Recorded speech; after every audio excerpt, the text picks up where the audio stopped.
días para todos. Les damos la bienvenida a esta segunda charla de Heinsohn Labs.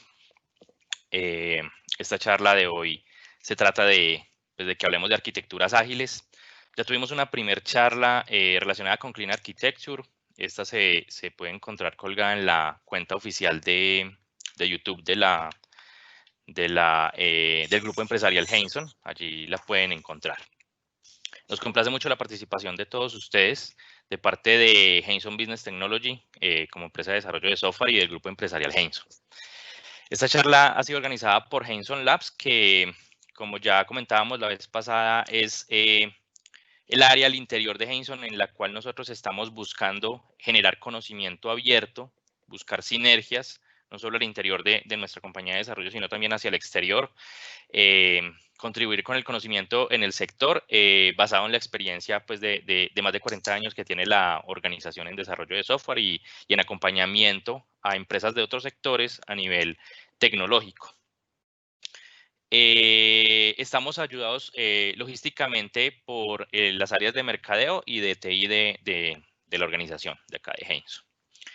Bueno, ahora sí, ya entrando en materia, bueno, como ustedes saben, en el último tiempo la agilidad se nos ha convertido en una nueva forma de trabajar, o sea, ya es, digamos, la forma normal de trabajar. Ya no se trata de una moda, ya se trata más es de una necesidad del sector y de todos los que necesitamos del desarrollo de aplicaciones y de la tecnología. Y conforme esa agilidad se va requiriendo más, también hay diversos elementos que están incluidos dentro del desarrollo de software que van necesitando alinearse con toda esa agilidad. Y obviamente uno de ellos pues es la arquitectura de software. Entonces ya la necesidad es tener arquitecturas ágiles, que es precisamente lo que nos va a hablar hoy Andrés Zapata. Andrés es arquitecto de software y de datos acá en la compañía, es experto en desarrollo de aplicaciones web, hace construcción de sistemas de información y integración de datos, BI, Big Data, tiene más de 13 años de experiencia en el sector, entonces los dejo con él. Para que sepan, bueno, este es un evento en vivo organizado a través de Microsoft Teams, entonces no tenemos la posibilidad de escucharlos a través de los micrófonos, pero sí tenemos un botoncito que ustedes pueden ver allí con una interrogación para que ustedes puedan hacer las preguntas. Nosotros vamos a tener un espacio que ya Andrés nos va a indicar cómo va a ser la dinámica para poder resolver las dudas que puedan salir de todo lo que él nos va a contar. Y también por último comentarles que nosotros hicimos una inscripción a través del Eventbrite. Para quienes no lo hayan hecho, porque no nos quedan pues sus correos para mandarles información de próximos eventos o inclusive información de que vamos generando acá, contenido técnico que se va generando de estas charlas, pueden dejarnos a través de ese chat de preguntas y respuestas, nos pueden dejar su correo electrónico. Entonces, no siendo más, los dejo entonces con Andrés Zapata. Bueno, gracias, Oscar. Bueno, buenos días para todos. Como lo dijo Oscar, gracias por conectarse a esta segunda conferencia de Heinsohn Labs. Y bueno, como bien lo dijo Oscar, mi nombre es Andrés Zapata, llevo 13 años trabajando en los sistemas digamos que en Heinsohn, en temas que tienen que ver con sistemas de integración de datos, analítica de datos y digamos que aplicaciones web, utilizando digamos que técnicas modernas de desarrollo de software. Oscar, creo que ya deben estar viendo la presentación. Bueno, entonces, si ya están viendo la presentación, no sé si Oscar... Sí, Andrés, ahí se Gracias. está. Listo. Entonces, bueno, lo que vamos a hablar el día de hoy básicamente es, como lo decía Oscar, es un poco del tema de arquitecturas ágiles. Hay muchas discusiones actualmente en la década, incluso acerca de qué es una arquitectura ágil. Incluso se habla mucho de este tema es porque durante el tiempo siempre ha habido disrupciones respecto a qué es la arquitectura como tal y su incompatibilidad con el tema de los ciclos de vida ágil. Entonces, ha habido muchas discusiones al respecto y es la razón de por qué hoy vamos a hablar un poco de como la arquitectura no es para nada incompatible, digamos que con los nuevos ciclos de vidas que son ágiles o con el agilismo en el tema de ingeniería de software o de desarrollo de productos de software. Entonces, para comenzar, hoy en esta conferencia no voy a entrar en muchos detalles respecto al tema de agilismo, no es la idea de la conferencia, vamos a hablar un poco más de arquitectura de software aplicando principios ágiles, pero para los que no tengan mucho, digamos, conocimiento al respecto, he colocado una pequeña, digamos que, definición de lo que es el desarrollo de software ágil, y básicamente es un conjunto de términos que incluye un conjunto de marcos de trabajo y prácticas basadas en los principios expresados, digamos que en el manifiesto ágil, que básicamente son 12 principios que fueron desarrollados para, digamos que, acoger el agilismo dentro del proceso de desarrollo de software. Entonces, básicamente, el agilismo se basa en estos 12 principios, pero en resumido uno podría decir que estos principios se basan primero en satisfacer las necesidades del cliente por encima de cualquier cosa. Aceptan de que los requerimientos continuamente están cambiando y deben ser reevaluados continuamente en el proceso de desarrollo de software. Y la característica que uno podría decir que es muy importante en el agilismo es que se entrega productos de software en periodos de tiempo muy pequeños. Entonces, estamos hablando de que generalmente se produce valor en el negocio a través de entregables que son tangibles, es decir, no estamos hablando de a lo que se le llama soft milestones, es decir, cosas que no puede ver el cliente, son productos de software tangibles que se pueden ver y ser demostrados, y generalmente esos, digamos que esos productos de software, como bien lo digo, se generan digamos que en 1 o 2 semanas. Básicamente, para los que saben, digamos que el agilismo generalmente tiene ciclos o sprints o iteraciones que son de 2 semanas.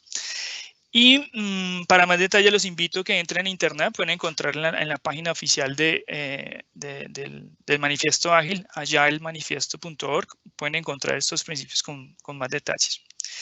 Y uno hoy en día se da cuenta de que no solamente el agilismo incluso se aplica en software. Yo siempre he pensado que el agilismo se parece, en el software se parece mucho a muchas culturas en el pasado que hablaban de la simplicidad de las cosas. Por ejemplo, el minimalismo. Ahorita hay una tendencia de vida que es el minimalismo, es decir, donde todo está a un nivel muy simplificado, sin perder calidad. Y digamos que uno podría hablar que el agilismo se trata de eso. También muchas personas que desconocen el tema creen que el proceso de desarrollo de software ágil puede inducir problemas de calidad de software, cosa que ha sido demostrado de manera contraria. Es decir, la aplicación de los principios ágiles ha acelerado el desarrollo de software como nunca antes y ha generado que el software se produzca de mejor calidad, siguiendo estrictos modelos digamos que de aplicación de calidad de software.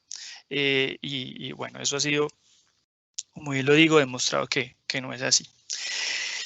La base de las arquitecturas ágiles se basan de que las mejores arquitecturas que resultan del proceso de desarrollo de software emergen de equipos autoorganizados. ¿Por qué coloco esta frase acá? Porque antes, todavía incluso en muchas organizaciones existe el concepto de que el arquitecto de software es como un dios, por así decirlo. Es decir, el arquitecto de software es el que desde el inicio define y dirige todos los conceptos arquitecturales de todo nivel de detalle, desde el nivel de abstracción más elevado hasta el más pequeño, y todo el mundo debe acogerse a esa arquitectura de software, a ese marco de referencia. En la arquitectura ágil, ese concepto cambia un poco porque producto, como lo vamos a ver ahorita, del proceso de desarrollo de software, que se basa en un diseño que es emergente, emerge el diseño en el proceso de desarrollo, la arquitectura también emerge, por así decirlo. Pero no de manera aleatoria, sino que también desde el inicio de una arquitectura que es intencional y que va evolucionando con el paso del proceso de desarrollo, que ahorita vamos a ver un poco con más detalle. ¿Cuál podría decir uno que es el estado del arte del agilismo en el mundo? El agilismo nació más o menos entre el año 2000 y 2001, a principios de esa década. Y durante todos estos años el agilismo ha ido adquiriendo una relevancia en los procesos de desarrollo de software, no solamente para pequeños equipos de trabajo, sino para equipos a escala o equipos que pueden tener incluso hasta 4.000 o 5.000 personas perfectamente organizadas en pequeños equipos que funcionan perfectamente bien y que no solamente es aplicada al desarrollo de pequeños productos de desarrollo de software. Es decir, ya estamos hablando de que se puede aplicar el agilismo a una escala a nivel empresarial de productos de software muy grandes. Entonces, cuando nació el agilismo, uno hablaba de que el agilismo era solamente aplicado para equipos, ¿cierto? Y esos equipos básicamente son equipos autoorganizados muy pequeños, entre 7 y 9 personas, y es así como nació el agilismo, es decir, solamente pensábamos en pequeños grupos. Luego, digamos que en la siguiente década comenzamos a hablar de agilismo a otra escala, y entonces ya comenzamos a hablar de equipos ágiles, es decir, equipos autoorganizados, entre 7 y 9 personas, pero un conjunto de equipos todos orientados al desarrollo de soluciones de software, a lo que en el marco de trabajo Agile se les llama programas. Entonces, y finalmente ahorita andamos en una convergencia entre lo que son los equipos de los equipos ágiles y la agilidad completa en el negocio. Es decir, cuando hablamos de Business Agility ya no estamos hablando de equipos, o sea, o segmentos dentro de la compañía que trabajan en agilidad, sino es toda la compañía alineada bajo principios ágiles. Entonces, ya muchas compañías, inclusive que son reconocidas, Microsoft y otras compañías que desarrollan software también usan principios ágiles a escala empresarial para conformar equipos a escala que ya no estamos hablando de equipos, como bien lo decía, de 7 o 9 personas, estamos hablando de equipos de 4.000 y 5.000 personas. En los últimos años, digamos que ustedes pueden encontrar en internet que hay una cantidad de metodologías ágiles de ciclo de vida distintos, Scrum, XP, técnicas como por ejemplo Kanban, pueden adaptaciones por ejemplo de Lean Manufacturing, que es una metodología para, digamos que para aplicar principios limpios, de una producción limpia en el software, es decir, sin sobrecostos y produciendo productos de software que no son necesarios o documentos, por ejemplo, que no son necesarios en el proceso de desarrollo, que nadie usa. Y básicamente a lo que ha convergido todo digamos que todo este core de conocimiento es básicamente en un marco de trabajo de referencia que se llama SAFe. Entonces, SAFe, digamos que uno podría decir que es la combinación de toda la experiencia que ha adquirido el agilismo durante todos estos años en un marco de trabajo que es muy potente, que es escalable no solamente para pequeñas organizaciones, sino también para organizaciones que quieren implementar el agilismo a una escala empresarial, perdón la redundancia. Y vuelvo y digo, estamos hablando de 3.000, 4.000, 5.000 personas, todas alineadas en una estructura ágil. Es muy interesante ver cómo a través de la sincronización, como lo dice esta definición de la alineación, la colaboración y la entrega, se pueden crear, digamos que aplicar los principios ágiles de equipos técnicos y de negocios a una escala que puede ser configurable, pequeños equipos o al desarrollo de productos o de sistemas complejos que requieren pues una buena cantidad de personas. SAFe como marco de trabajo ágil, vuelvo y digo, ustedes pueden entrar a la página oficial de SAFe, que es scalagileframework.com. Toda la información que está disponible de SAFe es gratuita. Espérame un minuto.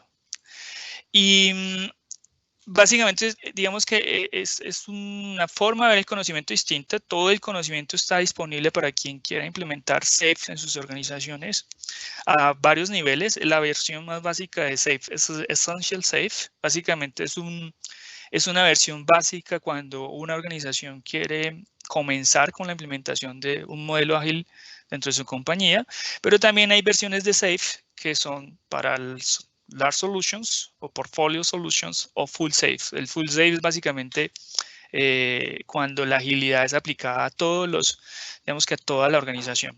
Y dependiendo del tamaño de las soluciones, el tamaño de los equipos, el tamaño del portafolio que tenga las organizaciones, pues pueden estar en distintos niveles. Obviamente el tamaño, por ejemplo, Full SAFe, estamos hablando de agilismo aplicado a equipos de trabajo que puede tener 4.000 y 5.000 personas, como bien lo he dicho varias veces. No voy a entrar en muchos detalles en esta conferencia, tampoco en los detalles de SAFe, pero para que tengan un contexto, SAFe es una recopilación de muchas cosas que han venido en el pasado. Por ejemplo, el design thinking para el desarrollo de nuevos productos basados en o centrados en el cliente, ¿cierto? En las necesidades del cliente. Toma lo mejor, por ejemplo, de Scrum y XP. Entonces, aquí también existe, puede existir el Scrum Master, el Product Owner, ¿cierto? Utilizar técnicas de XP, por ejemplo, para producir software en parejas. Cosas de ese estilo se usan en SAFe. Se usa cosas como técnicas como Kanban, ¿cierto? Para medir el progreso de qué está pendiente, qué historias de usuario, por ejemplo, están pendientes de desarrollar, qué va en progreso y qué está finalizando, qué está pendiente de desplegar, por ejemplo. Y también hay una serie de backlogs que son, en la versión esencial se llama backlog de programa. Aquí un programa es un equipo de equipos, por así decirlo, bajo el concepto de SAFe, ¿cierto? Pero uno podría decir que un programa es eso, una solución de software, pero en un programa yo puedo tener equipos de equipos, trabajando todos pues en la concepción y la finalización de los requerimientos de ese programa, ¿cierto? Entonces tengo un programa, un backlog de programa, pero también tengo el backlog de equipos, porque recuerden que en este tengo equipos de equipos.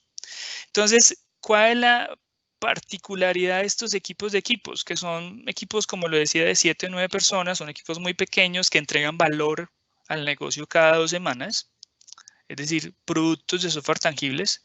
En esta metodología no se entrega algo que no tenga valor para el cliente. Ejemplo, no entrego un documento de análisis como producto de la iteración del equipo. No, debo entregar valor que pueda ser básicamente demostrable y presentado a través de un demo, por ejemplo. Entonces, constantemente entrego demostraciones que son validadas con el cliente cada 2 semanas. Y esos entregables básicamente se dan dentro de un incremento de programa, que básicamente es, un incremento de programa es un conjunto de iteraciones. Entonces, ya sabemos que cada iteración son de 2 semanas, pero un incremento de programa puede ser, por ejemplo, 10 semanas. Entonces, en esas 10 semanas tengo 5 iteraciones, ¿cierto? Se llama incremento de programa porque en ese incremento de programa ocurren varias cosas. La primera es que en los incrementos de programa los equipos cumplen con 2 requisitos. La primera es que tienen la misma cadencia y están sincronizados. ¿Qué significa que tienen la misma cadencia? Que si tengo 2 equipos, o sea, mi equipo de equipos, todos van al mismo ritmo. Es decir, todos comienzan con el proceso de análisis y diseño al mismo tiempo, el mismo día, ¿cierto? Y están sincronizados para comenzar en el mismo momento y finalizar el sprint o la iteración al mismo tiempo. Es decir, todos entregan al valor en la misma cadencia, en el mismo tiempo. ¿Por qué sucede eso? Porque cada vez que yo tengo un incremento de programa que tiene un backlog, ¿cierto? Por cumplir una serie de productos que debo entregar. Generalmente en la antepenúltima semana del incremento de programa, todos esos equipos se reúnen face to face. Entonces, los equipos se reúnen y básicamente hay una interacción entre todos esos equipos face to face para discutir acerca de lo que pasó digamos que con el incremento de programa anterior y para planear el siguiente incremento de programa. Entonces se reúne, discuten exactamente cada equipo a qué se va a comprometer a entregar en ese siguiente incremento de programa, ¿cierto? Y discuten acerca de la visión general de la solución o del programa, acerca de los cumplimientos de los, como bien lo digo, de lo que cada equipo se va a complementar a entregar en el tiempo que dura, digamos que tanto las iteraciones como el incremento de programa. Y es un proceso que es iterativo, es decir, tengo incrementos de programa y cada incremento de programa me va dando valor digamos que valor de negocio, valor al cliente de lo que estoy produciendo. Y en digamos que en esos incrementos de programa donde tengo equipos de equipos, hay algo a lo que se le conoce en SAFe como el Agile Release Train. Esto es como, uno podría decir que en español es como un tren, ¿cierto? Todos vamos en el mismo tren. Para que todos vayamos en el mismo tren, como bien lo digo, todos debemos tener la misma cadencia y estamos completamente sincronizados y cada equipo, por cierto, no lo mencioné, son estos equipos se caracterizan porque se comunican muy bien y son equipos autoorganizados. Es decir, son equipos que funcionan como una unidad autocontenida. Son autosuficientes y básicamente pueden producir valor por sí solos. No necesitan de ningún agente externo para producir valor, pero sí necesitan pues estar coordinados, como bien lo decía, discutir los planes de incremento, que se dan cada vez que avanzo en el desarrollo del proyecto. Y en este Agile Release Train básicamente es eso. Tengo equipos de equipos y así como en Scrum tengo un Scrum Master y un Product Owner, pues en el Agile Release Train tengo un ingeniero de Release Train. Es decir, es un ingeniero que tiene la función de alinear la estrategia de negocio y asegurarse que todos estos equipos estén perfectamente sincronizados y alineados con, digamos, con los objetivos digamos que de la solución que se está construyendo y los incrementos de programa de los que voy dándole más valor al negocio. Básicamente uno podría decir que, como lo dije al principio, SAFe se basa, uno podría decir que tiene 4 valores importantes. La primera es que en esos incrementos de programas doy valor de negocio, pero con calidad de software. Fundamental, es decir, y eso lo vamos a ver ahorita un poco al final cuando hablemos de los riesgos arquitecturales. ¿Cómo mido los riesgos para garantizar que un atributo de calidad de software que es importante dentro digamos que como dentro de los motivadores de negocio, cómo me doy cuenta exactamente que hay un riesgo arquitectural que puede afectar dramáticamente un atributo de calidad de software que es importante para el negocio?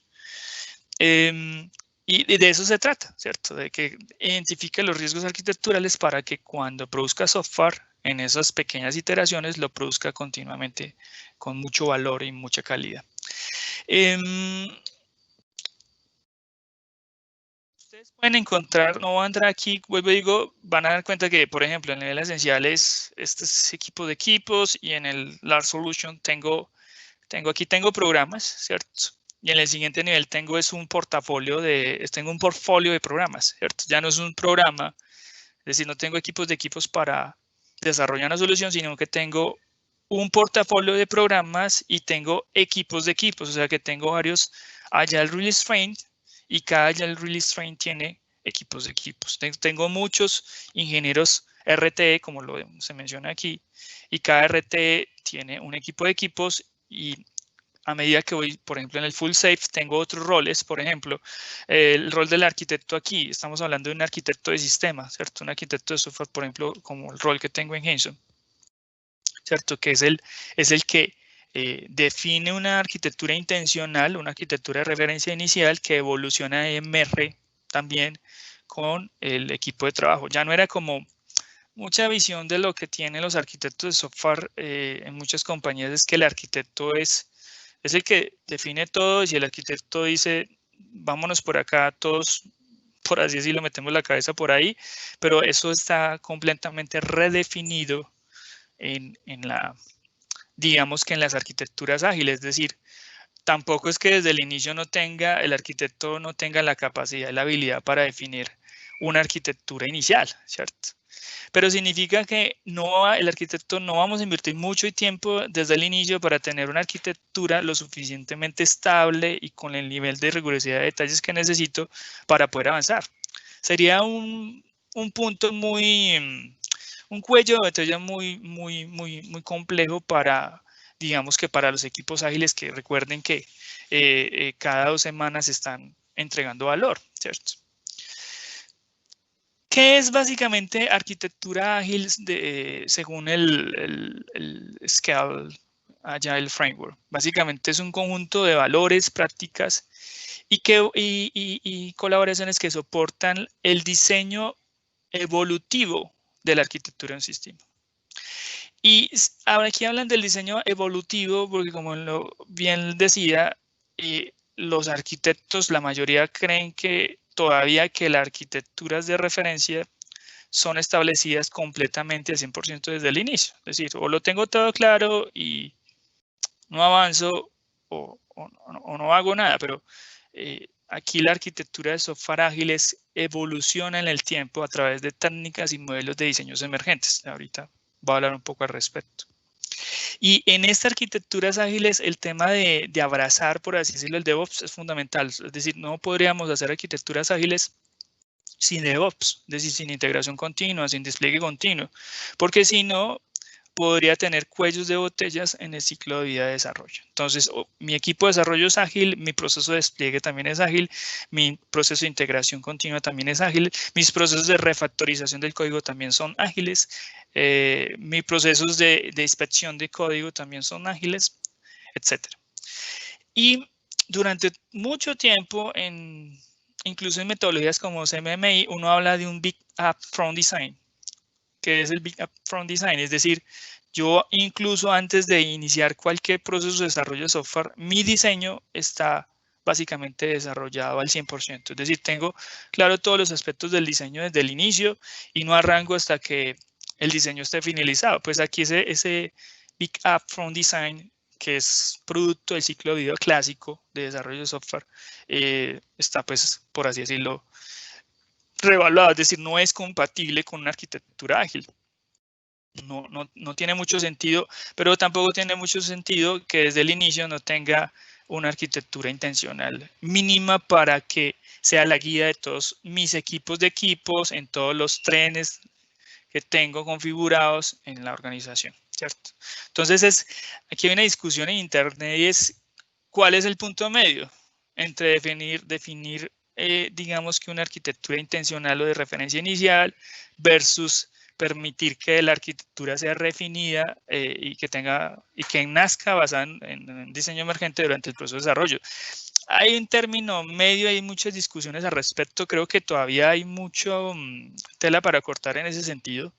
Es decir, hay muchas discusiones, hay encuentros, discusiones de qué porcentaje es una cosa y la otra. Yo creo que eso está muy con base en la experiencia de los equipos de desarrollo ágiles y de qué tan autoorganizados son esos equipos, ¿cierto? Si tengo un equipo en donde, por ejemplo, tienen poco conocimiento o son, no sé, tienen poco conocimiento, por ejemplo, en la tecnología en la que se va a desarrollar la aplicación, si por ejemplo estamos hablando de tecnologías .NET o Node.js o lo que sea que usen, si hay un problema de formación y educación en mi equipo, pues eso puede ser un problema incluso para que la arquitectura emerja con base en el proceso de desarrollo, ¿cierto? Es decir, tengo una habilidad que por cierto puede ser un riesgo arquitectural que debería poder mitigar a tiempo, como por ejemplo con la mejora de la formación o educación de mi equipo de trabajo. Entonces, ustedes van a encontrar que aquí en esta parte de Big Upfront Design es un clásico de los ciclos de vida de desarrollo, ¿no? Recuerden que esto ya está, por así decirlo, mandado a recoger en arquitecturas ágiles, en desarrollo de agilismo. Hay una parte aquí que ha sucedido mucho en el agilismo y es que uno ve en todo el mundo, porque es así, que el agilismo lo que hizo es que, bueno, teníamos modelos como SMMI donde excesivamente documentamos, incluso documentamos, creamos artefactos de software. Recuerden que no solamente el producto del desarrollo de software es el software como tal, el producto de desarrollo de software es cualquier cosa que resulte del proceso de desarrollo, ¿cierto? Entonces es un documento de análisis, un documento de diseño, un documento de pruebas, una historia de usuario, el documento de arquitectura, cosas de ese estilo, todo es producto del desarrollo de software. Pero en el agilismo nos hemos ido también, y eso es bueno, también porque lo hace más ágil, al otro extremo, es decir, uno encuentra equipos de trabajo, inclusive de compañías reconocidas en donde, y eso también está bien, no está mal, en donde la arquitectura de software está plantada en el tablero. Y es un dibujo muy grandes rasgos, mal hecho ¿cierto? Con marcador en el tablero, y justamente todos seguían con base en esos diagramas.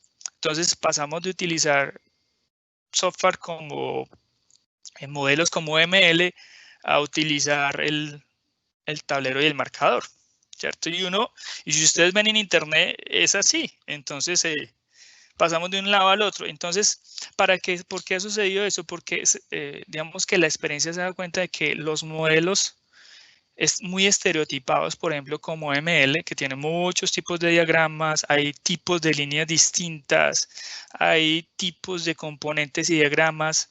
Uno puede estereotipar cuánta cantidad de cosas conozca. No todas las personas de los equipos de desarrollo de software ágiles lo conocen. Conozco incluso casos reales en donde uno muestra estos diagramas UMLs y podría ser con seguridad incluso Simons Browns, el creador de un modelo que se llama C4, que vamos a hablar un poco hoy, dice que solamente entre 3 de cada 10 personas de un equipo de desarrollo entienden UML. ¿Qué significa eso? Que es un riesgo tremendo porque significa que no todo el equipo de desarrollo está alineado con los valores de negocio que se deben entregar, ¿cierto? Y eso puede ser un riesgo inclusivo, un riesgo del proceso de desarrollo de software, inclusive ser un riesgo arquitectural. Entonces, Simons Browns, que me parece es el creador de C4, se dio cuenta de que definitivamente, íbamos con modelos clásicos y entonces tenemos muchos diagramas que no usamos, muy complejos, muy difíciles de entender para todo el equipo de desarrollo, o nos fuimos al otro extremo, es que tenemos diagramas composite pegados en el tablero, en donde la arquitectura se queda ahí, plasmada en un tablero. Simon Brown dice una frase que me parece increíble, es una muy buena frase, que dice que cuando uno está dibujando diagramas de arquitectura de software debe pensar como un desarrollo de software. Y en muchos equipos de trabajo el arquitecto de software piensa como eso, como arquitecto de software, y el desarrollador como eso. Y cuando el arquitecto de software intenta entregar la visión a los equipos de trabajo a través de la arquitectura que diagramó, pues hay una disrupción al respecto, es decir, no todo siempre está claro. Y finalmente equipos de trabajo terminan no usando esos diagramas arquitecturales o esos diagramas esas vistas arquitecturales porque simplemente no la entiende y alguien tiene que explicárselas. Entonces, uno ve incluso, quizá que algunas imágenes de internet, ustedes se dan la tarea de ir a buscar en internet diagramas de arquitectura de software y se van a encontrar con diagramas de muchos colores, sabores. Todos los que hacemos arquitectura de software tenemos un estilo distinto, es decir, algunos ponen más colores, otros ponen flechitas, algunos ponen los protocolos de comunicación, algunos otros ponen los layers, y uno puede encontrarse con infinidad de diagramas, incluso precisamente porque metodologías o lenguajes como ML o Archimate o cualquiera de los que existen en el mercado para hacer diagramas, se vuelven muy complejos. Entonces, muchos arquitectos preferimos, me incluyo ahí, diagramar incluso con PowerPoint. Y uno arrastra flechas y trata de hacer como lo más, más claro posible cuando está intentando visualizar la arquitectura de software y entregar esa visión a los equipos de trabajo. Esa es la razón del por qué nació los modelos E4. Entonces viene ahí esta imagen me parece muy interesante, es de un arquitecto de software que se llama André. Y él dice, lo que les decía, ¿será que la arquitectura del movimiento ágil tiene una contradicción? Pues, clara, evidentemente no. Algunos creen todavía que sí, ¿cierto? Pero no hay ninguna contradicción desde el punto de vista del agilismo y la arquitectura no son contradictorios. Lo que les decía, por ejemplo, tengo aquí en este gráfico en donde tengo el diseño desde el inicio, el BDUF que mencionaba ahorita, y un diseño que es emergente. ¿Qué emerge el diseño? Del proceso de desarrollo de software, de esas pequeñas iteraciones de entregables que doy cada 2 semanas. Entonces, tengo una arquitectura, lo que se le llama arquitectura intencional, es decir, tampoco es que voy a decirle a mis equipos de trabajo, no, sabe que no hay una arquitectura al inicio, porque también se ha demostrado que cuando no hay arquitectura intencional desde el inicio, es decir, un nivel de abstracción arquitectural el más elevado posible, ¿cierto? En proyectos que son muy complejos, son muy grandes, la cosa no funciona muy bien. Es decir, tener una arquitectura con base solamente en diseños emergentes no funciona. Más cuando digamos que las aplicaciones son o las soluciones son a nivel empresarial o tiene un nivel de complejidad muy elevado, muy elevado. Entonces, siempre se recomienda es que al inicio haya una arquitectura de referencia, una arquitectura intencional que va evolucionando durante el tiempo en el que digamos que estoy entregando valor al negocio. Entonces, aspectos muy técnicos de las arquitecturas, por ejemplo, cosas como decir, por ejemplo, la forma en que persisto los datos a un nivel muy de detalle, qué ORM voy a utilizar, cosas de ese estilo, pueden ir evolucionando y emergiendo el producto del desarrollo de software de esos pequeños equipos que son ágiles, ¿cierto? Significa que desde el inicio no todo está claro. Y lo otro es que uno pensaría que como es así en la arquitectura de software dura y pura, el único que puede dar opiniones acerca de la arquitectura es el arquitecto. Y vuelvo y digo, muchos equipos de desarrollo funcionan así, pero ya no es así. Es decir, el arquitecto también tiene que ser muy inteligente porque debe hacer uso de esos equipos autoorganizados que son muy inteligentes, con gente muy preparada, para que la arquitectura intencional que nació desde el inicio evolucione. Entonces, si sé que, ejemplo, tomé la decisión de que voy a integrar una base de datos que está a nivel nacional de X compañía y lo voy a integrar utilizando X tecnología.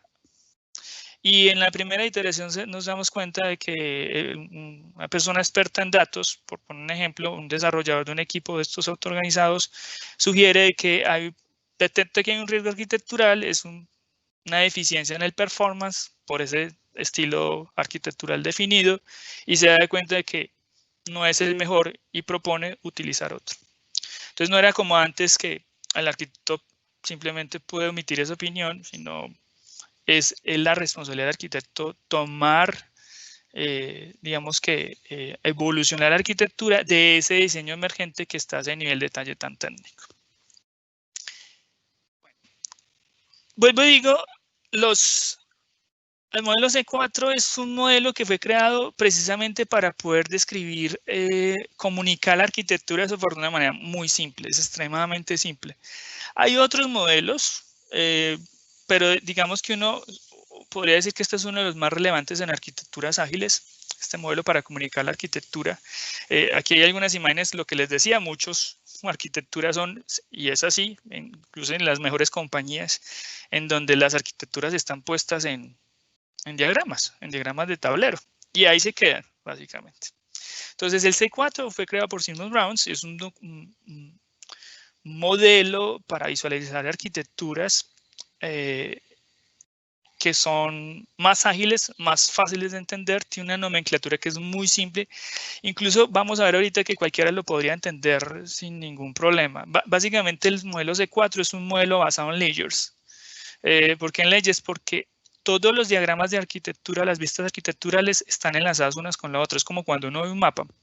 Entonces, por ejemplo, aquí tengo el nivel de, digamos que de región muy grande, aquí hago un acercamiento adicional, aquí tengo esto más cerca y finalmente tengo el nivel de detalle que deseo. Pues aquí es igual, es decir, no tengo diagramas arquitecturales que no están relacionados unos con los otros, sino que tengo una visión desde lo más macro hasta lo más detallado. Los diagramas arquitecturales de C4 básicamente se basan, hay como cuatro niveles. Entonces, el primero es el nivel de contexto, es un nivel diagrama muy general que, como bien lo dice, me da contexto del sistema que estoy construyendo y sus interacciones. El segundo es el nivel de containers, y aclaro aquí que no estamos hablando de dockers. Containers en este concepto de modelo C4 estamos hablando de aplicaciones, ¿cierto? Aplicaciones web, single pages, aplicaciones móviles, o sea, piezas de código que se ejecutan como un todo. O, por ejemplo, data stores. Entonces puede ser una base de datos, puede ser un motor, una plataforma Big Data, puede ser cualquier cosa que sea un componente que funciona como una pieza ejecutable por sí sola, se puede considerar como un contenedor, ¿cierto? Entonces, vuelvo y digo, es una aplicación web, una aplicación Windows standalone, cualquier pieza de software se puede considerar como un contenedor. Y el tercer nivel, que es el nivel de componentes, es cada uno de esos contenedores o aplicaciones o data stores, cómo están a nivel de componentes. Si tengo un componente de seguridad, tengo un componente de negocio que hace a cosa, tengo todos los componentes que necesito desarrollar, tanto de negocio como técnicos y de seguridad, están en este nivel. Y finalmente hay un nivel 4, que es básicamente el nivel de código, pero que no es es opcional. Es decir, llegar al nivel de código, incluso herramientas, los IDE de desarrollo hoy en día podrían llegar a generar este nivel. Por ejemplo, Visual Studio perfectamente uno puede llegar a el nivel 4, que es el nivel ya de código, cómo están las clases, las interfaces, qué patrones patrones tanto arquitecturales como de diseño utilicé, etcétera. La descripción, la notación del modelo C4 es algo muy sencilla. Para describir una persona que se relaciona con un sistema, simplemente es el nombre, una pequeña descripción, lo mismo para los sistemas. O sea, no hay nada complejo en la notación de los modelos C4. Lo mismo para un sistema que es un software, para un componente lo mismo, tengo el nombre y la tecnología. En el contenedor, en el caso de las aplicaciones de data store es lo mismo, y en el caso de las relaciones, tengo una simple descripción. Es decir, es mucho más sencillo entender un diagrama de estos que entender, digamos que un diagrama UML. Entonces, si ustedes ven aquí en un ejemplo, ampliarlo un poco, en este diagrama de contexto, que es el punto inicial, es como mi sistema, este sistema en el caso que se está desarrollando, a lo que le llama SAFE, el program, ¿cierto? Tengo aquí el programa, que recuerden, tengo un programa con un backlog de programa y un backlog de equipos. Se relaciona con esta persona, que es el Personal Banking Customer, y con otro sistema de email y con el sistema principal del banco. Entonces me muestra no solamente al arquitecto, sino a todos los stakeholders involucrados en el desarrollo, al equipo de desarrollo, al tester, a los arquitectos, como en general el sistema, la pieza de software que estoy construyendo se relaciona. Generalmente estos diagramas tienen un nombre, también pueden tener una versión, para control digamos que de configuración, de la administración de la configuración de los diagramas. El segundo diagrama básicamente es un diagrama a nivel de contenedor. Entonces, si ustedes me dicen, tengo aquí nuevamente como un zoom de lo que tiene esta aplicación de Internet Banking. Tengo una aplicación web, estos son los contenedores. Tengo la aplicación web, una aplicación móvil, una API, una base de datos, y básicamente sigo viendo en el scope cómo estos contenedores de mi Internet Banking System, miren acá, contenedores de Internet Banking System, se relacionan con estos otros, digamos que sistemas externos en este caso. Y el siguiente nivel es el nivel de componentes, ¿cierto? Básicamente tengo, como les decía, el componente de seguridad. Es como un zoom, ¿cierto? Entonces, dentro de estas Single Page Application, esta Mobile App, tengo componentes como el Mainframe Banking System Facade, ¿cierto? El componente negocio, por así decirlo. Tengo el componente de emails y el componente de seguridad. Entonces, como se observa, tengo niveles distintos de zoom de las vistas arquitecturales. Ustedes pueden encontrar, para los que quieran explorar un poco más, el modelo C4 incluso es usado por compañías como IBM, incluso. Pueden encontrar esta aplicación desarrollada por el mismo Simon Browns, que se llama Structurizer, para crear esas vistas arquitecturales.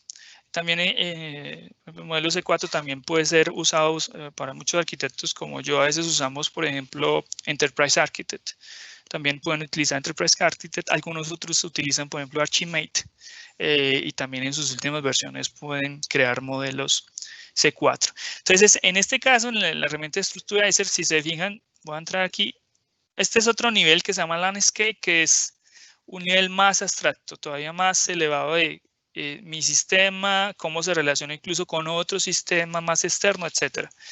Voy a entrar aquí, es el de contexto. Entonces, fíjense, cuando estoy viendo el diagrama de contexto, yo puedo darle clic al Internet Banking System y automáticamente ir al detalle del Internet Banking System, donde tengo estas piezas, estos contenedores. Y si quiero ver el detalle, por ejemplo, de este API, puedo darle doble clic y ver el detalle. Entonces, ¿por qué esto es importante? Porque una de las cosas, incluso estas personas como Steve Jobs creían que lo más importante de un equipo autoorganizado es el entendimiento general de lo que se está haciendo. Entonces uno conoce equipos de desarrollo que solamente saben exactamente, un ingeniero de desarrollo que solamente sabe exactamente qué tiene que hacer. Entonces si lo pusieron a hacer el módulo de seguridad en la parte de usuarios, es lo único que sabe y no tiene ningún contexto adicional respecto a lo que da valor de negocio y a lo que se está haciendo. Y los estudios demuestran que cuando una persona, un equipo, si uno quiere un equipo autoorganizado, la cosa más importante es que todos estén alineados con la visión general. Es decir, se ha demostrado que no se pueden generar niveles de productividad en estos equipos autoorganizados, incluso no se podría implementar el agilismo si no todos los equipos están alineados con la visión general, la de más alto nivel de abstracción. Entonces, eso es una de las cosas que definitivamente pues están cambiando.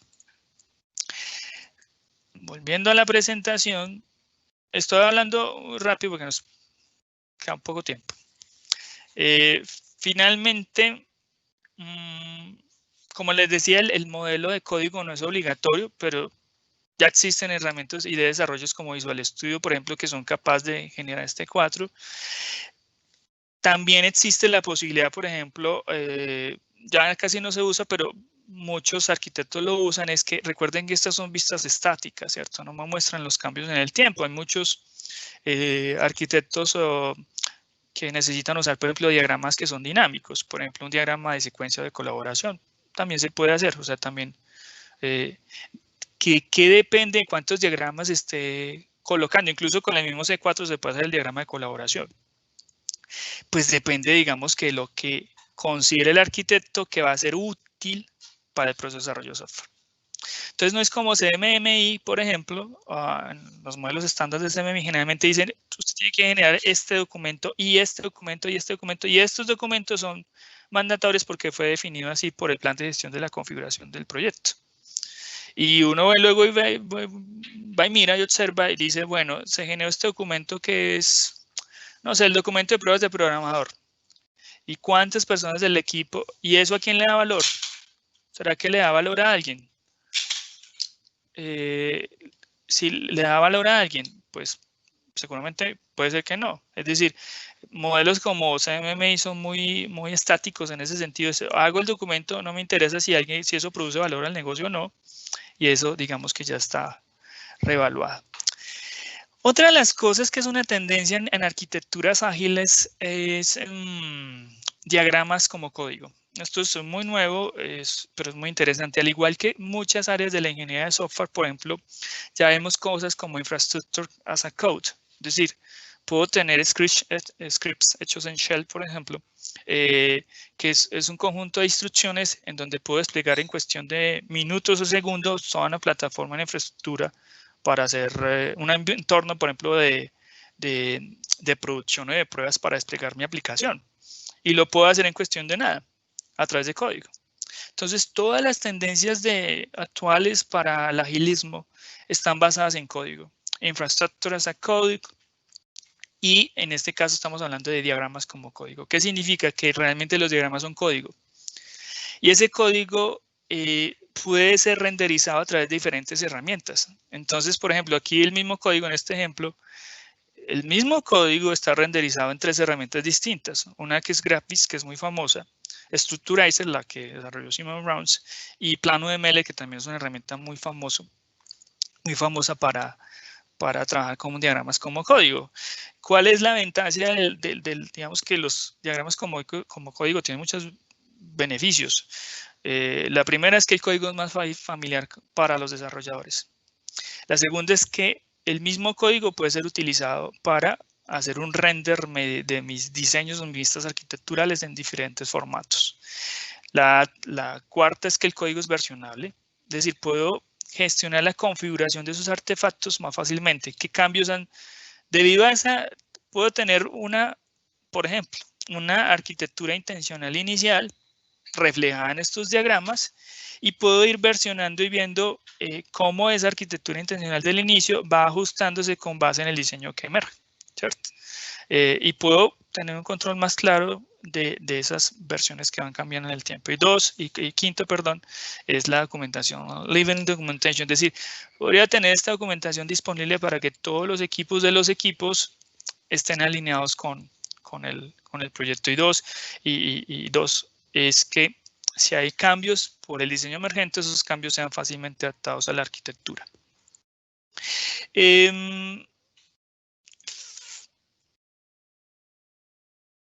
Otra cosa, entonces ya sabemos un poco de que tenemos equipos que tienen el release train, van en un tren, que tienen entregables de pequeños periodos de tiempo, 2 semanas, y que tenemos incrementos de programa que son planeados de cada 10 semanas aproximadamente, y así funciona en general el proceso del agilismo.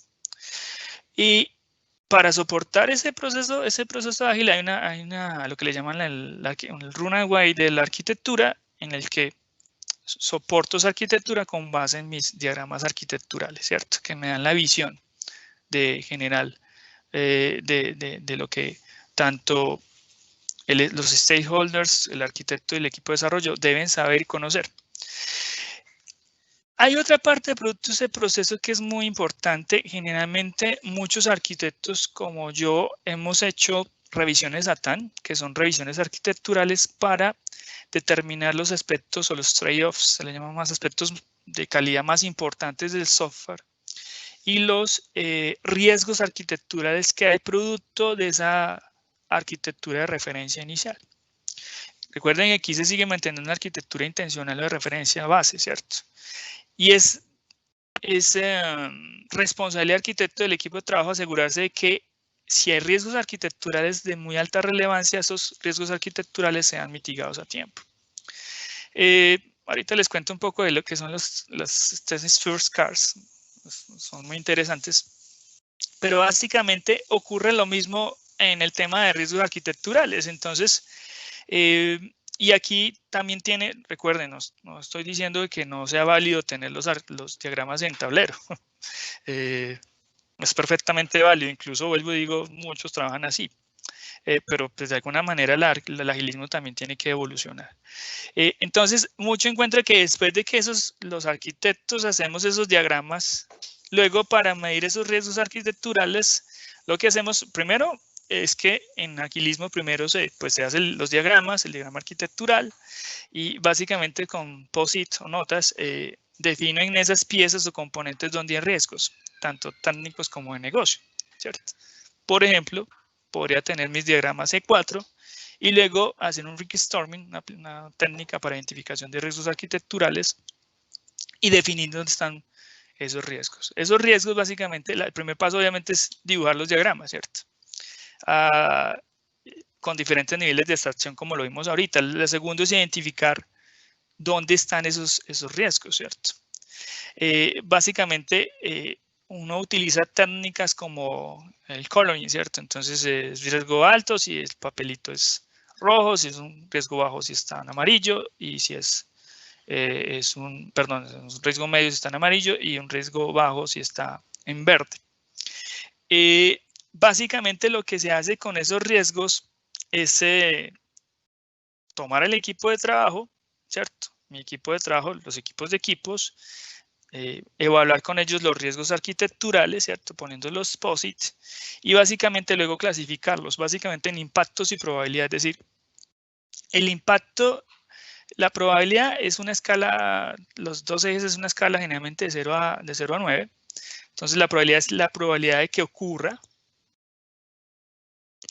ese riesgo en la realidad del producto de software que estoy generando, y el impacto, si es un impacto bajo, medio y alto. Digamos que lo que se hace es que se reúne el equipo y cada uno da una calificación a todos los riesgos que fueron colocados en los POSITs. Se clasifican y obviamente los riesgos que tienen una probabilidad que es muy alta de que ocurran y que tienen un impacto muy alto en el sistema, por ejemplo, riesgos que son riesgos que básicamente son, por ejemplo, un DOE sobre el sistema, sobre la arquitectura que estoy construyendo. Entonces, obviamente a los riesgos arquitecturales a los que debo mitigar con mayor importancia son los que tienen una probabilidad de un impacto alto. ¿Cómo se mitigan los riesgos arquitecturales? Pues básicamente los riesgos arquitecturales primero se mitigan con educación, ¿cierto?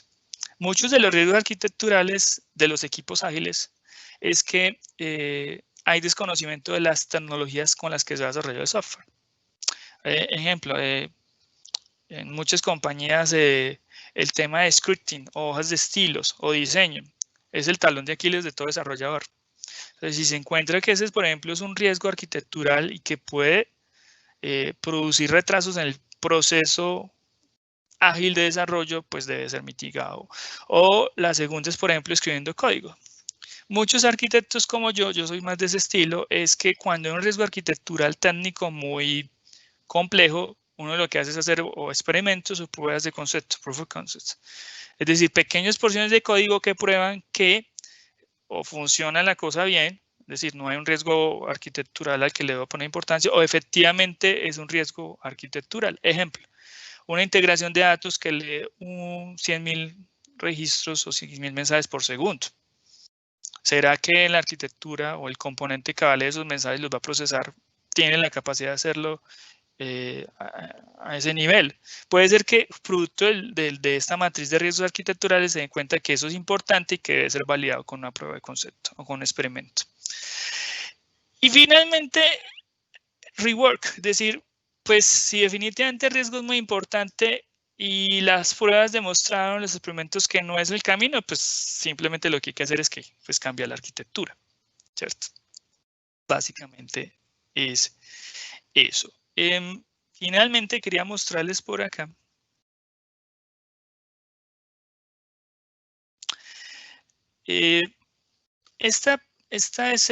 Tengo abierto aquí Visual Studio Code. Está integrado con modelo C4. Pueden encontrar información en internet, mucha información respecto de cómo lo pueden hacer. Aquí estoy utilizando Plano ML y estoy utilizando Visual Studio Code. Y básicamente, como les mencionaba ahorita, lo que tenemos aquí es porciones de código. Este código de acá es este diagrama de acá. Entonces puedo hacer básicamente cambios de código, ¿cierto? Y actualizar mi diagrama de una manera muy sencilla. Entonces, esta es la forma en que los diagramas, en algún momento de la arquitectura y la evolución del software, todas estas piezas van a estar integradas. Es decir, finalmente en algún momento, y para allá vamos, voy a desarrollar mis vistas arquitecturales que a la vez estén involucrados conceptos técnicos, interfaces, clases, etcétera, que finalmente luego están sincronizados, alineados para validar si lo que estoy implementando, para allá vamos, si lo que estoy implementando cumple con las definiciones arquitecturales que fueron desarrolladas desde el inicio. Entonces es muy interesante que ustedes, aquí tengo otro ejemplo para chiquitico. La misma cosa, entonces los mismos conceptos, personas, contenedores, sistemas, relaciones. Vuelvo y digo, es una cosa que cualquiera puede entender, fácil de versionar, fácil de mantener. Uno podría, por ejemplo, como arquitecto, ustedes como arquitectos o como desarrolladores pueden mantener estas porciones de código, diagramas como código, y crear arquitecturas intencionales que pueden ser reusadas en proyectos que son muy similares. Entonces podrían tomar estas piezas y obviamente evolucionar la arquitectura de referencia de cada proyecto, que cada proyecto igual tiene sus particularidades para que cumpla con todos los, digamos que todos los motivos de negocio, los atributos de calidad de software que el cliente espera. Finalmente quería mostrarles esta imagen, los invito para los que no conozcan, hay una tarjeta que se llama Team Test Spheres. Son unas tarjetas muy interesantes para la medición de riesgos arquitecturales. Voy a explicarlo un poco. Pueden comprarlas, incluso para los que quieran comprarlas, en una página que se llama Ministry of Testing. ¿En qué consiste estas tarjetas? Básicamente tienen, si ven en la pantalla, es una hoja de papel, y lo que se hace en las sesiones de diseño, incluso desde las sesiones de diseño, recuerden que el testing en las metodologías Agile no es que testeo, valido el desarrollo justamente cuando termino el sprint. El proceso de testing es un proceso que da inclusive desde la definición de la arquitectura intencional. Entonces, ¿qué se hace? Se reúne con el equipo de trabajo, ¿cierto? Y con el equipo de trabajo, luego esas tarjetas tienen escritos los nombres de los atributos de calidad. Perdón. Para los que han hecho arquitectura clásica, se dan cuenta de que uno lo que hace es definir algo llamado un árbol de utilidad de calidad de software. Y luego define escenarios de calidad de software con base en motivados de negocio. ¿Eso qué significa? Que uno dice, bueno, en esta metodología que es más ágil, esas tarjetas tienen los atributos de calidad de software marcados. Entonces uno dice performance, otro dice security, otro dice disponibilidad, ¿cierto? Y así sucesivamente. ¿Qué hace el equipo de trabajo? Escoge de esas tarjetas los 5 atributos de calidad de software que considera que son más importantes para el negocio y para los stakeholders. Entonces puede ser que con base en todas esas discusiones, los motivos de negocio y todas las reuniones y sesiones de reuniones que se ha tenido con el cliente, se definió que la seguridad, por ejemplo, es uno de los aspectos importantes.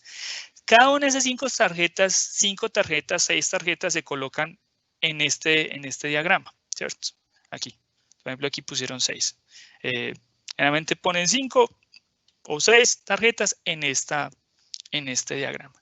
Luego, ¿qué se hace? Es que el equipo utiliza la técnica de Rick Storming, la que mencioné ahorita, papelitos rojos, riesgos arquitecturales de alta prioridad, y los amarillos de media y los verdes no son muy importantes, y para cada uno de estos 5 atributos de calidad de software definen qué riesgos arquitecturales o riesgos hay implicados en esos atributos. ¿Por qué se enfocan en los 5? Pues porque son los más importantes, ¿cierto? Entonces, esos son los que tienen más alto impacto, y la probabilidad sí depende de lo que se está, digamos que, definiendo en la revisión de riesgos.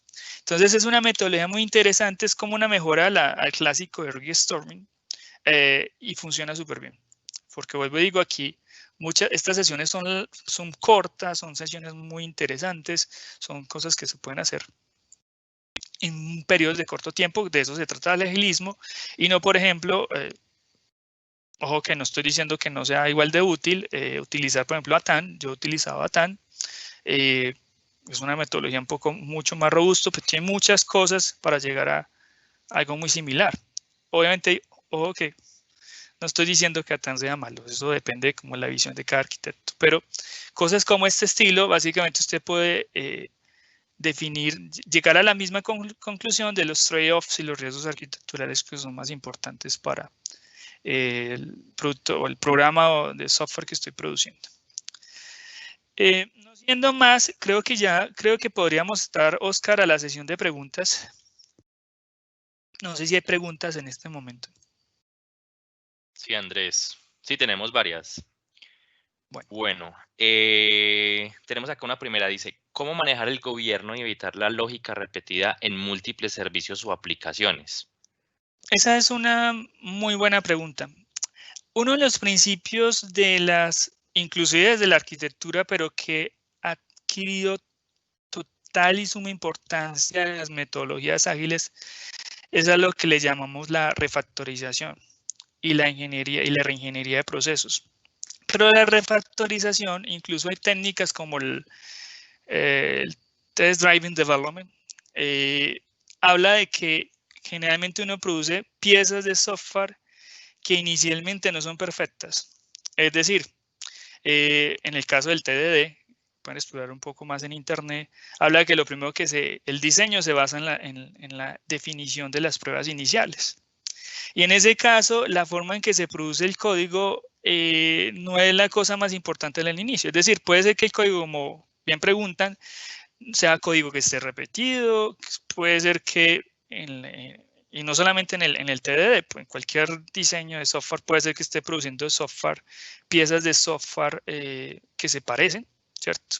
Incluso desarrolladores podrían estar haciendo la misma funcionalidad, pero una de las piezas muy importantes es que dentro de ese equipos autoorganizados todo el tiempo se está haciendo refactorización. Hay técnicas de refactorización que ustedes pueden encontrar en internet acerca de cómo el código debe ser reestructurado, ¿cierto? Para que no tenga código duplicado, no tenga un método que hace, no sé, carga correos, carga archivos FTP. Tengo dos métodos que hacen exactamente lo mismo y de eso es de lo que se trata la refactorización. Invito a la persona que pregunta, pues que busque en inglés, inclusive se encuentra muy buena información de técnicas y metodologías de refactorización de código. Es aspecto súper importante para garantizar calidad de software, incluso en metodologías ágiles. No sé si hay alguna otra pregunta, Oscar. Bueno, una siguiente de la misma persona. ¿Cómo tener esa transformación? ¿Cómo iniciar? Esa es una buena pregunta. Resulta que ustedes pueden entrar al SAFe. Pueden entrar al SAFe. Esa es una excelente pregunta. Yo les sugiero que entren al SAFe, a la página oficial que es scarletagileframework.com.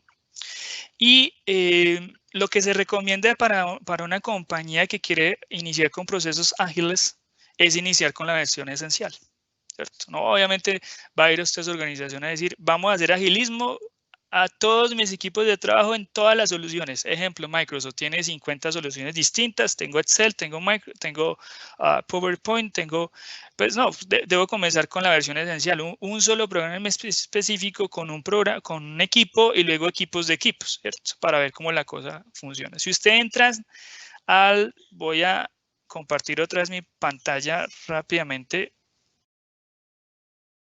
Una disculpa ahí, Oscar, pero es una buena pregunta. No sé si están viendo mi pantalla, Oscar, otra vez. Oscar. No. Un momento. Creo que ya. Entonces, esa pregunta, recuerden que la ventaja que tiene SAFe, el agilismo tiene una cosa genial, y es que todo es free. Es de uso más público, por así decirlo. Ya lo están viendo en la pantalla. Si Sí, están viendo la pantalla, ustedes pueden entrar aquí a Implementing. Y aquí hay un roadmap de implementación. No voy a entrar en detalles. Aquí, para las personas que quieran hacer en sus organizaciones o compañías, hay un roadmap, es una serie de pasos que usted puede ejecutar. Más o menos recomiendan que usted lance un Agile Train con 2 equipos de trabajo como mínimo, pero pueden encontrar los detalles aquí, incluso aquí hay casos de estudio y cómo paso a paso van haciendo la implementación de un modelo ágil a una escala esencial y luego a una escala de portafolio y luego a una escala de soluciones y luego una escala de negocio. No sé si hay más preguntas, Oscar. Listo, Andrés. Sí. ¿Cómo llegar a tu empresa y decirle a la gerencia de arquitectura que ya no tiene el poder? A la gerencia de arquitectura, esa es una buena pregunta, pero no es que no tengan el poder, ¿cierto? Hay tres, en el agilismo hay tres, el arquitecto sigue siendo un rol importante, pero uno podría decir que hay tres. Está el arquitecto de software de sistema, es decir, el que controla la evolución de la arquitectura intencional de mi equipo de equipos, como en mi release train, ¿cierto?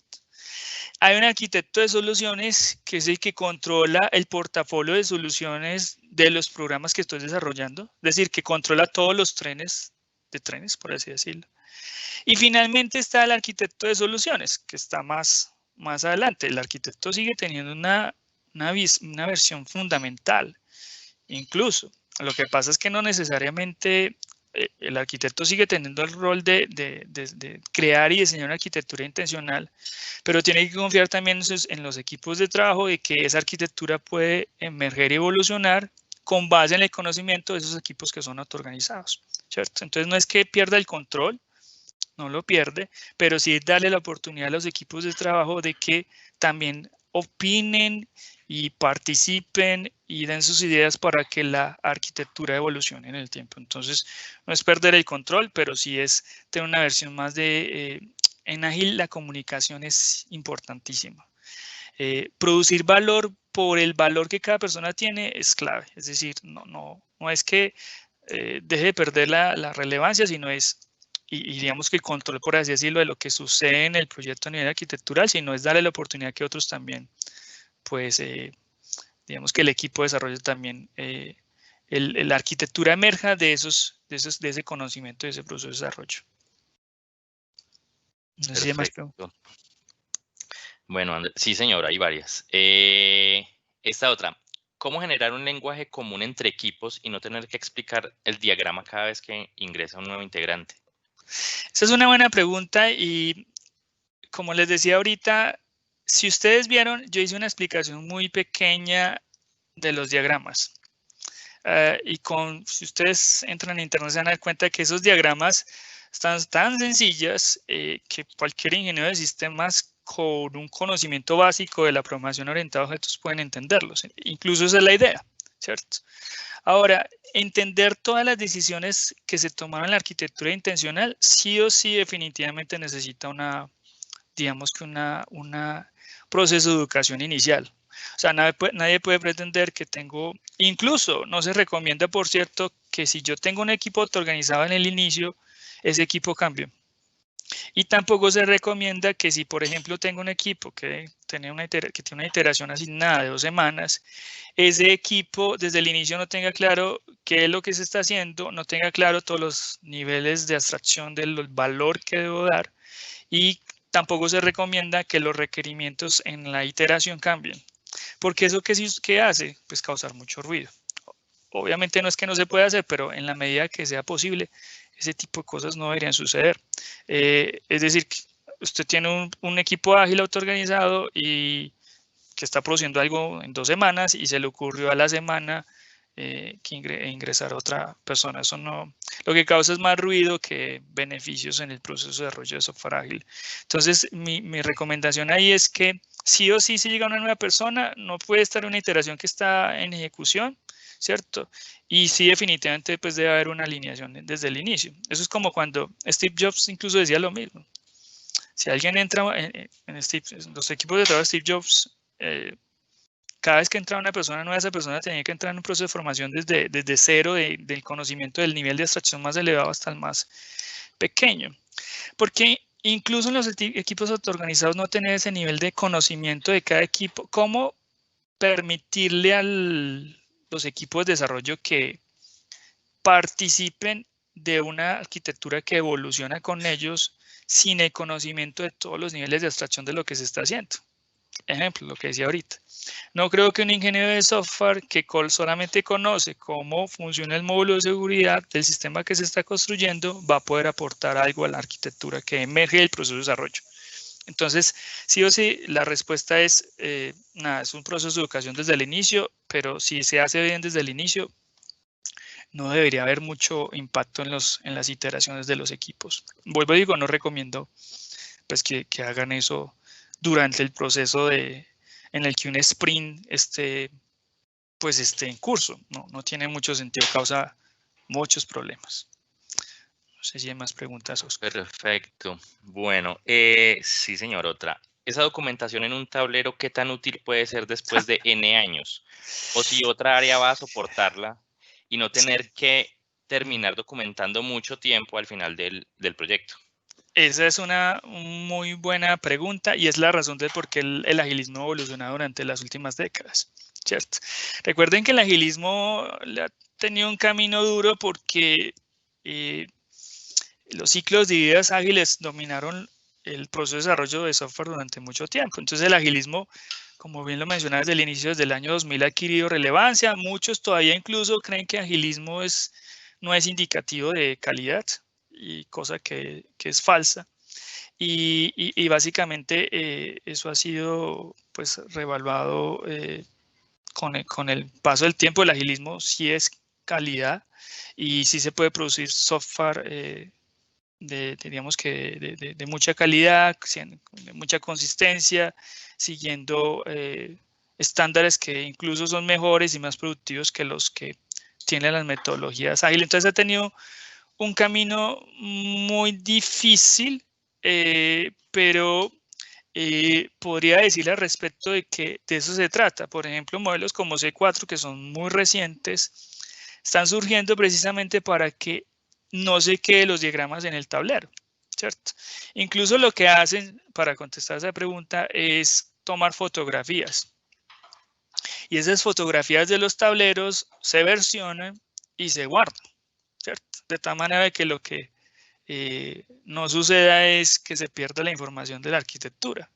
Pero precisamente han nacido modelos como C4 y los diagramas como código porque eso no debería suceder. Entonces, también debería poder controlar. Las arquitecturas de Agile dicen que uno debe producir el mínimo de productos o documentos necesarios para que den valor, solamente lo que dé valor, ¿cierto? Pero definitivamente, ejemplo, mínimo en una arquitectura ágil, en un ciclo de ágil, lo mínimo que debo producir son historias de usuario, ¿cierto? Y adicional a eso, las vistas arquitecturales, pero sí recomiendo que precisamente cosas como los modelos C4 surgen y van a surgir seguramente nuevos para que se pueda versionar y gestionar la configuración de sus artefactos de manera debida. Es decir, si ustedes ven, puedo crear modelos C4 como lo muestro ahorita a través de código. ¿Para qué? Precisamente para que eso no se pierda, para que pueda versionarlo, para que pueda haber control de cambios, ver qué cambio desde el inicio, cuál es la arquitectura intencional que tenía y luego en 2 años, cuál es la última versión de mi arquitectura. ¿Cómo lo puedo hacer? Pues con diagramas como código, ¿cierto? Esa es básicamente la respuesta, pero falta mucho. El agilismo va a seguir evolucionando, va a seguir cambiando desde la versión 4.5 a la versión 5, que es la última versión de Agile, del framework de Agile. Muchas cosas han sido mejoradas. Por ejemplo, entre la versión 4.5 y la 5 no se había involucrado el design thinking, pero ya está, ¿cierto? Y cosas de ese estilo se han ido agregando con base en la experiencia, en lo que se han visto. Vuelvo y digo, producto de ver esos diagramas en el tablero es que surgió C4. Perfecto. Bueno, tenemos otra acá. En cuanto a la estimación, ¿qué metodología se recomienda para este tipo de arquitecturas? Esa es una buena pregunta y el agilismo dice que el producto, mencioné mucho esa palabra, es que los equipos autoorganizados, la comunicación, y también los estudios lo han demostrado, que la comunicación más importante en las metodologías ágiles es la face-to-face. Entonces, generalmente, como lo mencionaba en la primera presentación, pues tenemos los program incrementals, ¿cierto? Los incrementos de programa. Y esos incrementos de programa generalmente contienen más o menos unas 10 semanas de trabajo que corresponde a unas 5 iteraciones de trabajo. Recuerden que lo que les decía es que en esas iteraciones, justamente una semana antes de que el incremento de programa termine, o sea, cada día, por ejemplo, la 9ª semana, entre la 9ª y la 10ª semana, esos equipos de equipos se reúnen de manera presencial.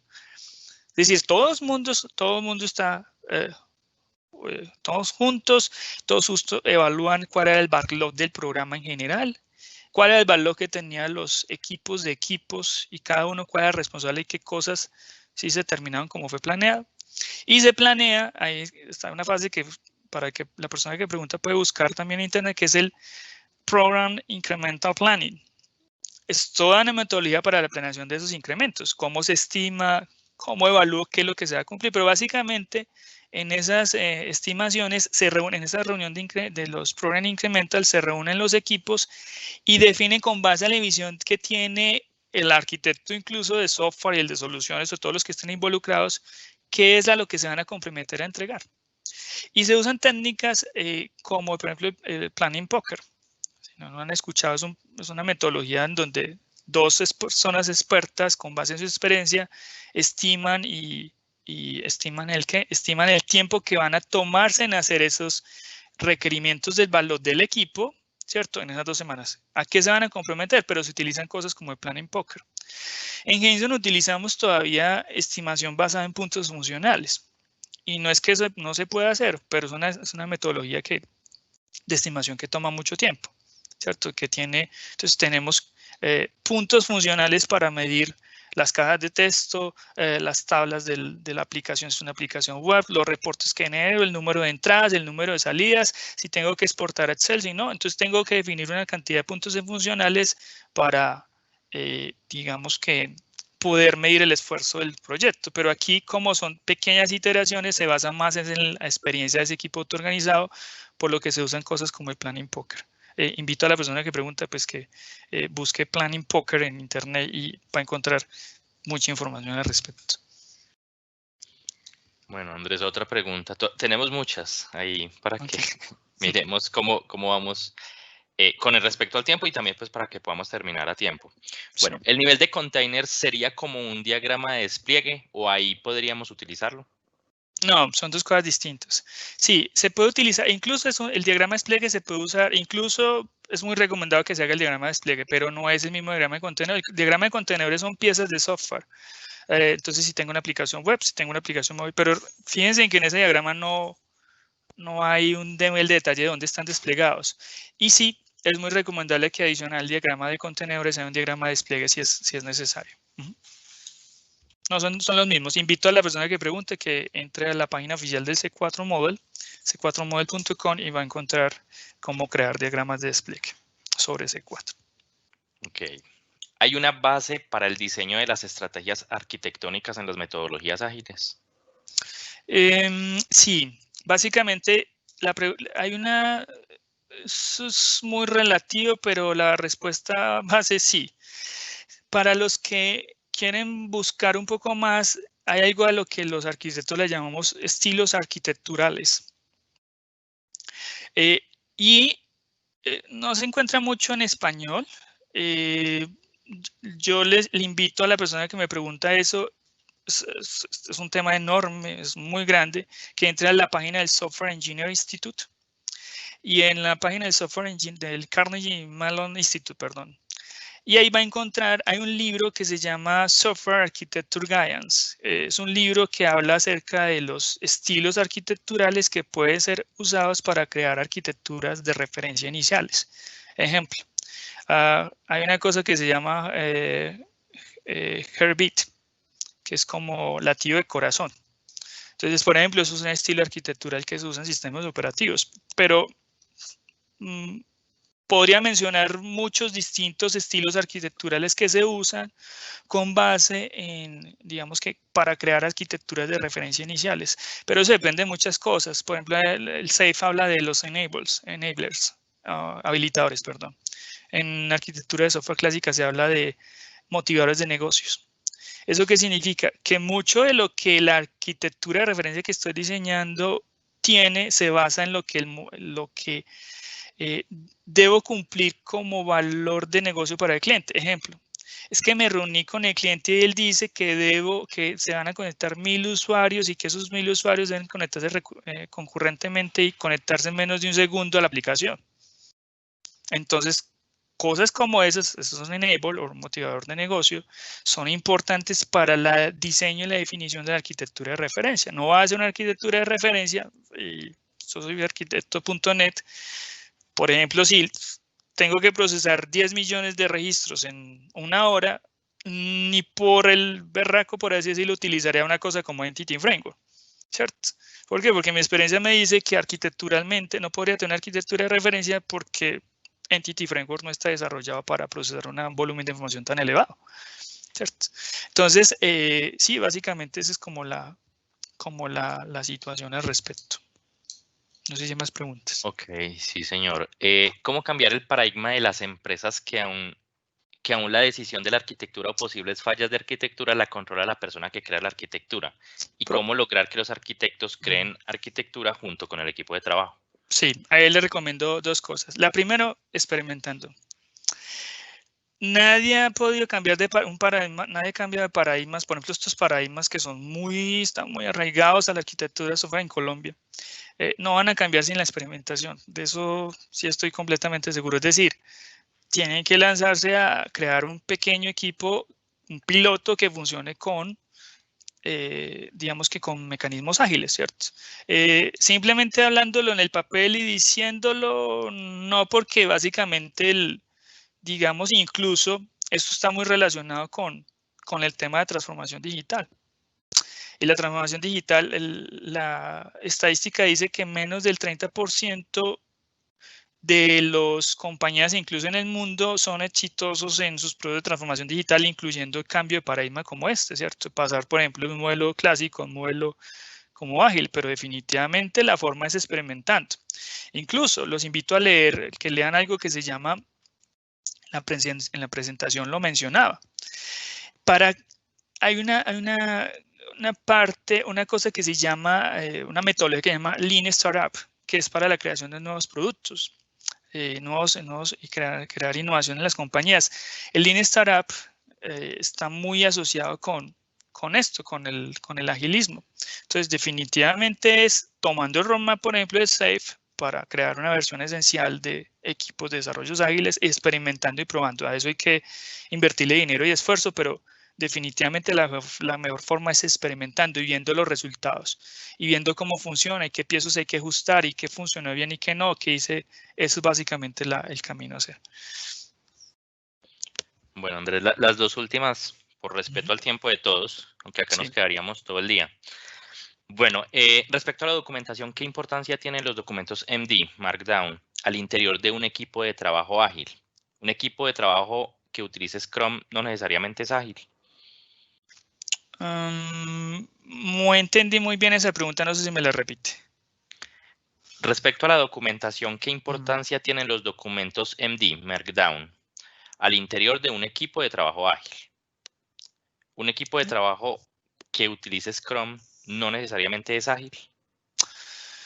Esa es una buena pregunta. Yo, ¿qué puedo contestar? Yo ¿qué contestaría al respecto? Yo creo que aquí la visión de lo que es ágil y no es muy relativa. Hay tantas discusiones en internet al respecto, pero para contestarlo desde el punto de vista más conceptual, sí es ágil. O sea, el Scrum es una metodología, hay aproximadamente 23 metodologías ágiles, no solamente Scrum.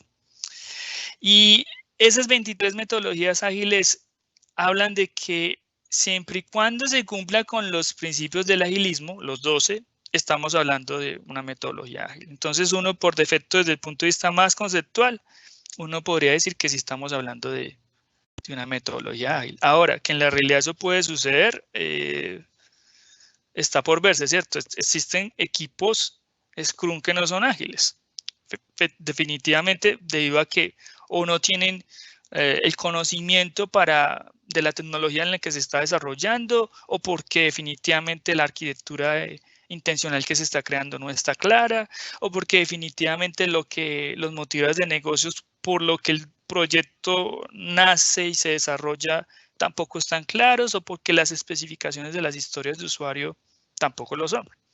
Entonces, definitivamente el documento de software o el artefacto de software más importante del proceso de desarrollo de software en cualquier metodología ágil, y según mi apreciación, porque ojo que aquí todos tenemos formas de ver las cosas distintas, pero para mí el más importante es la historia de usuario, ¿cierto? Y el backlog de requerimientos tanto a nivel de programa como de equipo. Con base en esas dos, no puedo tener un backlog de programa y de equipo si no tengo historias de usuario. Incluso en organizaciones más grandes, uno habla de otro tipo de documentos distintos, como por ejemplo las épicas. Entonces, una épica es una característica, un conjunto de características, pero de más grande nivel. A eso, como le llaman, epopeyas. Y una epopeya o una épica tiene asociado un conjunto de features, características. Y tanto las épicas como las características están correctamente documentadas. Pueden verlo en SAFe. Hay otros tipos de documentos distintos ahí. Pero también tengo documentado el backlog de programa y de equipo. Y finalmente tengo la historia de usuarios. Y todos están enlazados. Es decir, historias de usuarios enlazadas a mis características de programa y mi programa enlazado a las épicas que tengo a un nivel de abstracción mayor. No habla de épicas ya de otro tipo ya no de programas que funcionan solo, sino un portafolio de soluciones de programas, ¿cierto? Entonces, eso diría yo pero para mí, siendo honesto, yo diría que lo más importante es la trazabilidad entre épicas, características o requirements, atributos de calidad de software o requerimientos no funcionales, y finalmente, pues el valor de requerimientos y historias de usuario. Sí, espero haber contestado la pregunta. No la entendí muy bien, para serle honesto, pero eso es lo que creo yo. Ok, Andrés. Y la última, si la idea con el agilismo es la elaboración de menor cantidad de documentos que efectivamente agreguen valor, ¿cómo proceder en certificaciones como CMMI, valoraciones como CMMI, cuando este tipo de entidades exigen mayor documentación?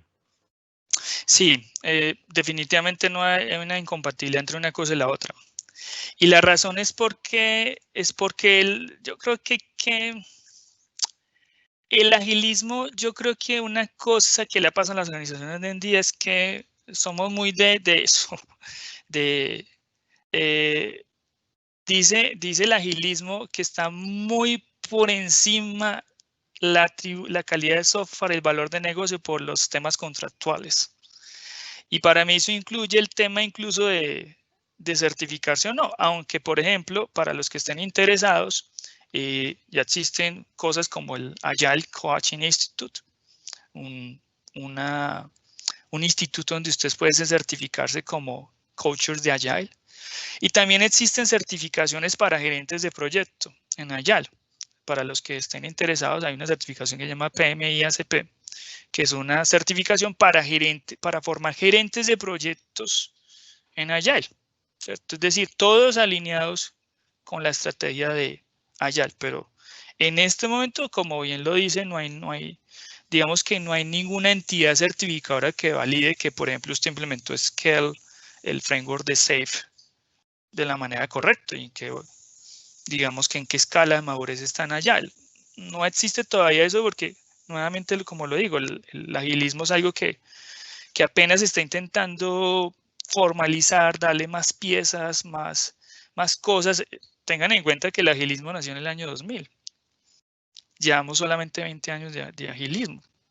Creo antes que hemos desarrollado, que el agilismo ha crecido mucho, y SAFe es uno de los pasos más importantes del agilismo en la última década. Es un framework, un marco de trabajo que puede ser usado para crear procesos ágiles en las empresas, pero ahí no hay nada que hacer.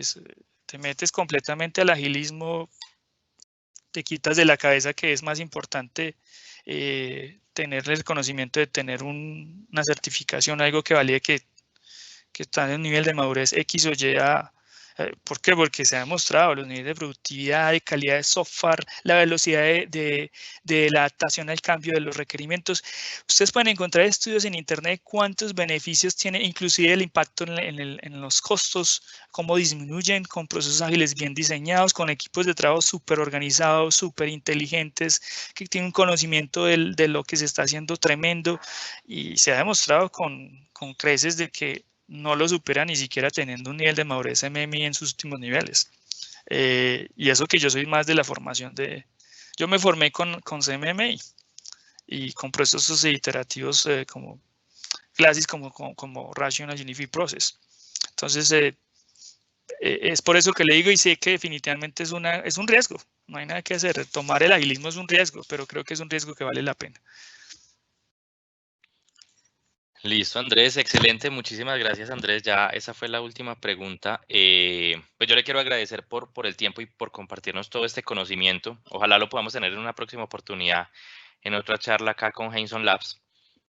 Listo, perfecto. Muchas gracias. Yo espero que realmente aquí hay muchas telas para cortar y vuelvo y digo, como le digo a mi equipo de trabajo, cada persona tiene una forma de ver, tiene un ADN propio de hacer arquitectura, de hacer desarrollo de software. Los invito a que tomen las cosas que crean que tienen sentido para ustedes y pues lo incluyan en sus procesos de desarrollo, en sus equipos de trabajo, en su desarrollo diario como profesionales del área de ingeniería de software.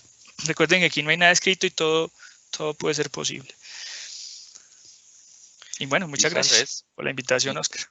Muchas gracias, hombre. Bueno, no, a todos muchas gracias por haber participado en esta segunda charla. Andrés, por toda esa valiosa información. Acá nos quedaríamos todo el día hablando con él, pero tenemos limitantes de tiempo, infortunadamente. Bueno, para las personas que se inscribieron a través de Eventbrite, nosotros vamos a estar compartiendo dónde queda colgada el video de la charla. Pues a través del enlace en YouTube, o pueden buscar en Heinsohn, en el grupo empresarial Heinsohn, ahí en la cuenta oficial en YouTube, ahí estamos colgando todas estas presentaciones. Bueno, para todos, muchas gracias, que tengan un buen día y nos vemos en la próxima charla. Hasta luego. Listo, perfecto, gracias, chao.